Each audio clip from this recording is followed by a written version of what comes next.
Chairman. Thank you. I want to continue our focus on the opioid crisis. Last year, more than 2,000 people died in Massachusetts alone. This is powerfully important to me and to the people I represent and to everybody who sits on this committee, and I think in the United States Senate.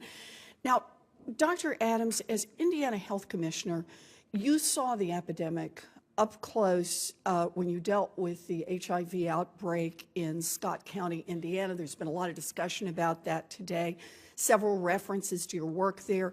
When you established a syringe exchange program, which was illegal in Indiana at the time when you first recommended it, and that the consequence is you help save lives and help contain that outbreak. So I just want to ask you a question, Dr. Adams. Why did you press for such a program, even though it was controversial and in some quarters politically unpopular? Well, thank you so much for the opportunity to answer that question. And I pressed for it because it was the right thing to do. It was a scientifically sound thing to do.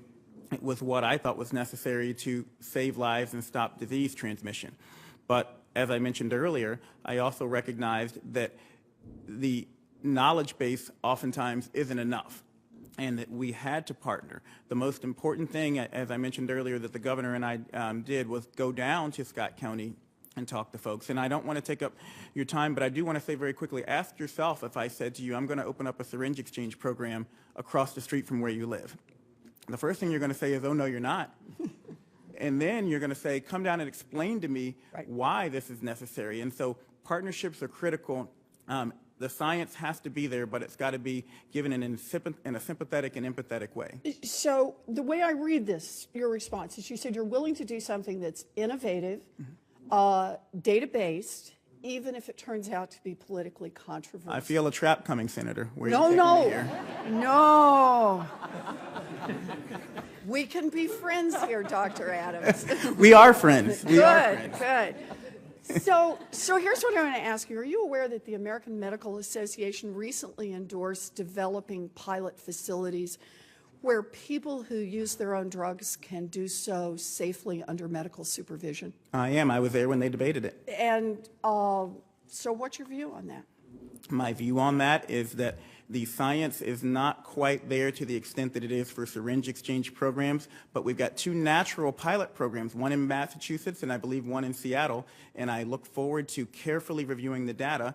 And even if we do have compelling data, just as I said with syringe exchange programs, we still have to come back to local control and local conversations. So reviewing the data and studying and perhaps expanding the studies of supervised injection facilities as a public health tool in the fight against the opioid epidemic?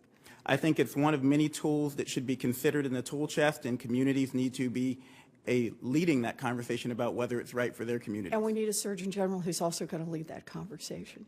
I've led that conversation across the country and, quite frankly, across the world because of the unfortunate HIV outbreak that occurred in Scott County. So thank you, Dr. Adams, and you are right. I hope that we very much are friends because you are an evidence-based, committed physician, even if it is politically unpopular. And I think that's what we need right now in addressing the opioid crisis. We truly do need all hands on deck, whether they are politically acceptable or not politically acceptable. We have got to do what the evidence tells us may have an effect. We study it, we find out, and then we follow through. I think that's powerfully important, and that's what I want to see in a Surgeon General. So thank you, Dr. Adams. I'll be submitting other questions for the record, and I'm going to yield back my time, Mr. Chairman.